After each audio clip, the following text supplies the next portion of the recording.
Yadadri powerful సాకారమవుతున్న KCR కళ 72 గంటలు నిర్విరామంగా రన్నింగ్ యాదాద్రి థర్మల్ పవర్ కు శ్రీకారం చుట్టిన కేసీఆర్ దార్శనికతకు మరో అద్భుత ఘట్టం ఆవిష్కృతమైంది.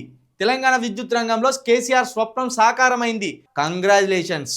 మొత్తానికి కేసీఆర్ గారు ఏదైతే ఒక అద్భుతమైన విజన్ తోటి తెలంగాణలో కరెంటు కోతలే ఉండొద్దు, ఇట్లా రెప్పపాటు కూడా కరెంటు పోవద్దు అని ఏదైతే కలగన్నాడో ఆ కళ కోసం శ్రమించిండో ఆయన శ్రమకు తగ్గట్టుగా ఇప్పుడు తెలంగాణలో ఆయన ఏర్పాటు చేసిన పవర్ ప్లాంట్స్ ఇప్పుడు అందుబాటులోకి వస్తున్నాయి.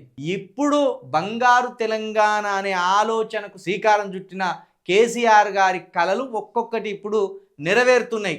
ఆయన ఉన్నప్పుడు యాదాద్రి పవర్ ప్లాంట్ పెడితే నిందించిండు, విమర్శించిండ్రు, తిట్టిండ్రు. ఆఖరికి విద్యుత్ రంగంపై 30,000 కోట్ల అప్పులైనాయి అన్నారు. ఆ అప్పులు చేసి ఆయన తాగలేదు, తినలేదు, లేకపోతే అప్పులకు వడ్డీలకు అప్పులు ఇచ్చి సంపాదించుకోలేదు. ఇట్లా పవర్ ప్లాంట్లు పెట్టిండు. ఇది కేసీఆర్ తెలంగాణ కోసం ఏం చేసిండు అని కొంతమంది సన్నాసులు అంటారు కదా.